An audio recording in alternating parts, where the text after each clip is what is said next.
Depend करता है per day के रेट पर कॉपर के। जैसे कि अभी पीछे कॉपर का रेट बढ़ रहा था लेकिन अब डाउन फ्लो जा रहा है। तो हमेशा मेरे वीडियो पे पर डे आपके लिए कॉपर प्राइस अपडेट डलता है, उसको हर रोज देखें, चैनल को सब्सक्राइब करके रखें जिससे कि आपको हर रोज नोटिफिकेशन मिलता रहे।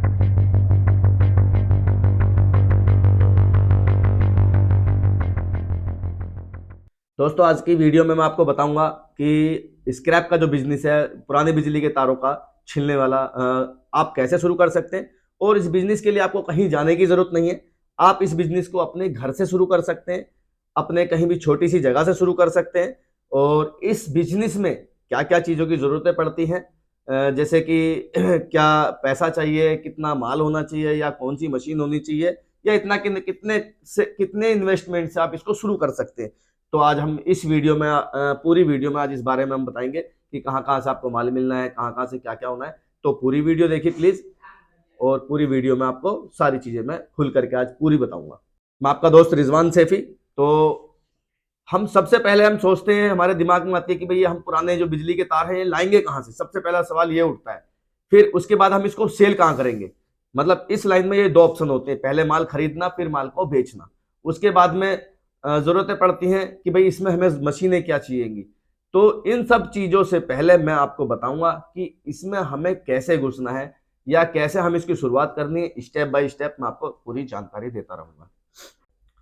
तो हम सबसे पहले बात करेंगे कि हम माल लाएंगे कहाँ से और माल को बेचेंगे कहाँ से।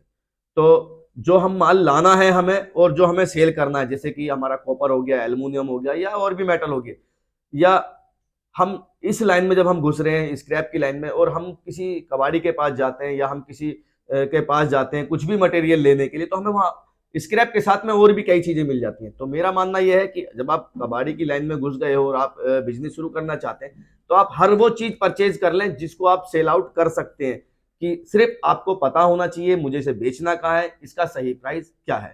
तो हम सबसे पहले बात करेंगे अपनी लाइन की, जो हमारा स्क्रैप लाइन का काम है कि तारों में हमें सबसे पहले जो जाना है कि भाई हमें किसके पास जाना है जिससे कि हमें माल आसानी से मिल जाए। और भी वीडियो में मैं आपको बता चुका हूँ, जो भी आपके आसपास का क्षेत्र है, जैसे कि आपके यहाँ कबाड़ी की दुकान होगी, आपके यहाँ गाड़ियों की दुकान होगी, आपके यहाँ कारों के शोरूम हो गए, आपके यहाँ कहीं घर टूट रहे हो, कहीं कुछ भी हो रहा हो, तो आपको उन सब जगह जाना है और आपको वहां से माल पूछना है कि आपके पास स्क्रैप वायर है क्या, पीवीसी चढ़ा हुआ स्क्रैप वायर, उसको परचेजिंग करना है आपको। उसके बाद में हम उसको घर लेकर आएंगे। हमें कहीं दुकान नहीं खरीदनी इसके लिए, कहीं फैक्ट्री नहीं खरीदनी, हमें इसके लिए कभी कॉमर्शियल लोड नहीं चाहिए होता है जब हम स्टार्टिंग बिजनेस करते हैं। जब हम स्टार्टिंग बिजनेस करते हैं तो हमें थोड़े से डॉक्यूमेंट्स की रिक्वायरमेंट होती है, वो भी मैं आपको बताऊंगा। तो सबसे पहले हमको पता करना होता है कि हमारे आसपास में स्क्रैप मिलेगा कहाँ का। और नेक्स्ट वीडियो में मैं आपको बताऊंगा कि स्क्रैप की मार्केट कहाँ कहाँ लगती है। आप ये चीज मार्केट से भी परचेज कर सकते हैं, पर इंडिया में ये स्क्रैप की जो मार्केट है वो कम ही लगती है। तो हमें जब स्क्रैप परचेज करने जाएंगे हम लोग, तो हमें सबसे ज्यादा जो मेन प्रॉब्लम आएगी ये आएगी कि ये मटेरियल जो है ये प्राइस का क्या है। अब ये माल इतना सारा है, ये किस प्राइस का माल होगा। अब हमें तो पता नहीं लग पा रहा कि भाई ये घर से निकला है, इसमें सब तरह का माल है, डिस्क का वायर है, हाउस वायरिंग है, और इसके अंदर और भी अलग तरह तरह के इंटरनेट वायर वगैरह सब चीज है। अब यहाँ कंफ्यूजन हो गई कि यार ये माल लेना किस रेट में है। तो अब इस बिजनेस को शुरू करने से पहले जरूरत पड़ती है इस चीज की कि भाई स्क्रैप की रिकवरी कैसे समझे हम। तो रिकवरी पे भी मैंने काफी वीडियो डाले हुए हैं पहले से ही, और आप देख भी सकते हैं। और अगर आप बोलेंगे तो मैं आगे वीडियो फिर से रिकवरी की वीडियो में आपको बना के दे दूंगा। अब हमने इसकी रिकवरी समझनी है, रिकवरी समझ के हमने इसको मटेरियल को परचेज करना है और अपने घर लेकर आ जाना है। फिर हमें जरूरत पड़ती है एक मशीन की। इस तरह की मशीनों की हमें जरूरत पड़ती है। जरूरी नहीं है जब आप स्टार्टिंग कर रहे हो तो आपको मशीन से ही काम करना हो। मैं पहले भी बता चुका हूं कि मशीन इंपॉर्टेंट नहीं है। सबसे पहले आप जब स्टार्टिंग में शुरू बिजनेस कर रहे हैं तो आप इसको हाथ से छील सकते हैं, कोई होममेड जुगाड़ बना सकते हैं, कुछ भी बना सकते हैं। कुल मिला के आपको स्टार्टअप करना जिससे कि आपका नुकसान ना हो, क्योंकि माल खरीद कर लाए हुआ भी आपको ज्यादा नॉलेज है नहीं। इस लाइन में एक्सपीरियंस की बहुत ज्यादा जरूरत पड़ती है। अब हम ये अपना माल निकालने के बाद में हम इसको, जो बड़े कबाड़ी होते हैं, कॉपर डीलर होते हैं, या कोई भी मेटल का कोई भी बड़ा कबाड़ी हो सकता है, वो स्क्रैप कॉपर को, जो आपका कॉपर निकला हुआ होगा, रिमूव हुआ होगा, वो उसको बहुत आसानी से ले लेगा। इसको आप परचेज कर सकते हैं, फिर से उसी अमाउंट को फिर से मटेरियल परचेजिंग में लगा सकते हैं। इसमें दो चीज की गारंटी बिल्कुल नहीं है, पैसा घट भी सकता है, पैसा बढ़ भी सकता है। डिपेंड करता है पर डे के रेट पर कॉपर के। जैसे कि अभी पीछे कॉपर का रेट बढ़ रहा था, लेकिन अब डाउन फ्लो जा रहा है। तो हमेशा मेरे वीडियो पे पर डे आपके लिए कॉपर प्राइस अपडेट डलता है, उसको हर रोज देखें, चैनल को सब्सक्राइब करके रखें, जिससे कि आपको हर रोज नोटिफिकेशन मिलता रहे कि आज का कॉपर का क्या रेट है, एल्युमिनियम का क्या रेट है, ब्रास का क्या रेट है, पुर्जे का क्या रेट है, लोहे का क्या रेट है, एसएस का क्या रेट है। इसीलिए मैं सारे रेट अपडेट करता हूं, ताकि आप कुछ भी मटेरियल परचेज कर सकते हैं और उसको आगे सेल आउट कर सकते हैं। ये भी आपकी अर्निंग का रास्ता बन सकता है।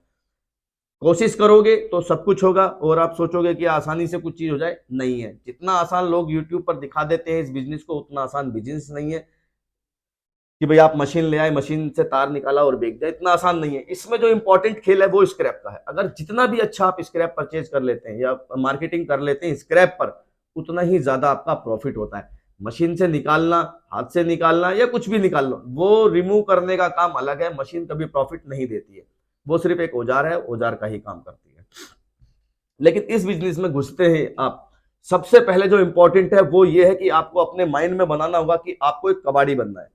अगर आप कबाड़ी बनना माइंड में सेट करते हैं तो ये बिजनेस आपको सक्सेसफुल कर देगा, आपको अच्छी अर्निंग दे देगा। अगर आप कबाड़ी नहीं बन सकते तो आप ये बिजनेस आपको लॉस के अलावा कुछ नहीं दे सकता।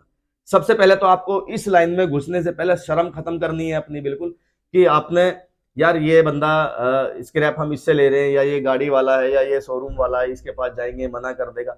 भाई उसका काम है, अगर होगा तो दे देगा, उसका पड़ता है तो भी दे देगा, नहीं होगा और नहीं दे रहा तब भी कोई दिक्कत नहीं, आपको पूछने में कोई दिक्कत नहीं। सबसे पहले एक ज़हीन कबाड़ी वाले बन जाइए, सबके साथ एक अच्छा सा सुलूक बनाइए, अपना दुआ सलाम रखिए। आप उससे 10 दफे टोकेंगे कोई दिक्कत नहीं, लेकिन मैं पक्का गारंटी से कह रहा हूं कि 11वीं बार वो आपको माल दे देगा, क्योंकि वो बंदा भी कहेगा यार बंदा अच्छा है, दुआ सलाम रखता है, और हर बार मैं इसको मना कर देता हूं, चलो कोई नहीं इस बार इसी को दे देते हैं। तो इस तरीके से भी अगर आप अपना व्यवहार बनाते हैं मार्केट में तो आपको मिल जाएगा माल। शर्म की बात नहीं है। अगर आपको 2 किलो मिल रहा है 2 किलो ले लीजिए, 100 किलो मिल रहा है 100 किलो ले लीजिए। भाई 2 किलो से स्टार्टिंग करिए। वही जो बंदा 2 किलो आपको दे रहा है, एक समय में 200 किलो माल भी दे देगा वो आपको, लेकिन आप जुड़े रहेंगे तब तो, है ना। इसमें शर्म वाली कोई बात नहीं होती। कबाड़ी बन जाइए कि हर किसी के मकान में, दुकान में, फैक्ट्री में या कबाड़ी की दुकान में झांकते फिरिए कि भाई यार स्क्रैप पड़ा ले लेते हैं। उसका पड़ता आएगा दे देगा, आपका पड़ता आएगा आप भी ले लोगे, लेकिन पूछना बंद मत करिए। अगर आपने पूछना बंद कर दिया तो आप माल नहीं ले सकते। आप खुद भी जानते हैं, कबाड़ी वाले आपके यहाँ भी आसपास में आते होंगे, मोहल्ले पड़ोस में भी आते होंगे, उनका आपने व्यवहार देखा होगा, उनका काम करने का तरीका देखा होगा। उनका काम करने का तरीका एब्जॉर्व करिए, उनसे सीखिए कि यार ये किस तरीके से बात करते हैं। इनका एक आर्ट होता है, कबाड़ी का भी एक आर्ट होता है। लोगों को हिप्नोटाइज कर देते हैं लोग अपनी बातों में, कि आपकी बातों से, उनकी बातें सुन करके आपको लगता है कि यार चलो कोई नहीं दे दो, है ना। तो इस तरह का आपको नेचर बनाना होगा। एक सबसे पहली जो मानसिकता आपकी कबाड़ी वाली बननी चाहिए। उसके बाद ये घर बैठे आपका बिजनेस बहुत आराम से शुरू हो जाएगा, अर्निंग भी अच्छी आने लगेगी। और हाँ, मेहनत बहुत जरूरी है इस लाइन में, भाग दौड़। स्टार्टिंग के आपके 6 महीने जो आप खराब करोगे अपने, वो आपको बेनिफिट ही बेनिफिट देंगे। 6 महीने भूल जाइए, कोई प्रॉफिट नहीं चाहिए हमें। 6 महीने में बिजनेस में हम मेहनत करेंगे, 6 महीने तक हम इस बिजनेस में अपने लिंक बनाएंगे, लोगों से जुड़ेंगे, लोगों से थोड़ा थोड़ा माल इकट्ठा करके इस काम को शुरू करेंगे। हमें प्रॉफिट नहीं चाहिए, लेकिन वो 6 महीने आपको बहुत अच्छे से ऊपर लेकर जाएंगे, बहुत अच्छा आपको प्रॉफिट देंगे, अर्निंग देंगे। तो इस बिजनेस में शुरू करने के लिए सबसे ज्यादा इंपॉर्टेंट यही है कि आपको एक कबाड़ी वाला बनना पड़ेगा। हर जगह आपको माल के लिए झांकना ताकना पड़ेगा, पूछना पड़ेगा, हर किसी से बात व्यवहार रखनी होगी। बस फिर आप एक माल लेकर आइए। और रही बात माल की जानकारी की, कुछ लोगों के साथ स्टार्टिंग में प्रॉब्लम होती है माल की, तो मेरा व्हाट्सअप नंबर आपको स्क्रीन पे मिल भी रहा होगा। इस नंबर पर आप मुझे व्हाट्सअप मैसेज डाल सकते हैं, मेरे से माल की जानकारी ले सकते हैं। मैं आपको बताऊंगा कि क्या रिकवरी है इसके अंदर, और रिकवरी की वीडियो पड़ी है उन्हें भी देखिए आप मेरी। हर रोज चैनल पर प्राइस अपडेट होता है, वो प्राइस हर डे, हर रोज का ये आप नियम बनाइए कि हमने अपना पर डे का अपना माइंड देखना है कि भाई हमारा आज का कॉपर का रेट क्या चल रहा है, एल्युमिनियम का क्या चल रहा है, लोहे का क्या चल रहा है। इन सब चीजों की थोड़ी सी बेसिक जानकारी आप रखिए, धीरे धीरे आपकी समझ में आने लगेगा कि करना क्या है। इस तरीके से आप अपने घर बैठे आप अपना बिजनेस शुरू कर सकते हैं। बहुत आसान है, ज्यादा दिक्कत परेशानी वाली कोई बात नहीं है। और बाकी किसी चीज की भी प्रॉब्लम है तो मैं आपके साथ हूँ, पूरी हेल्प करूंगा आपको, जैसे भी मैं करता आया हूँ और करता रहूंगा। तो ऐसी और वीडियो देखने के लिए चैनल को लाइक सब्सक्राइब करके रखिए, नोटिफिकेशन ऑन करके रखिए, आपको आने वाली वीडियो मिलती रहेंगी। और कुछ नए अपडेट मॉडल भी लेकर आ रहे हैं आप लोगों के लिए, तो इंशाल्लाह ईद बाद सबके लिए कुछ एक नए मॉडल की अपडेट देते हैं। तब तक के लिए शुक्रिया, धन्यवाद।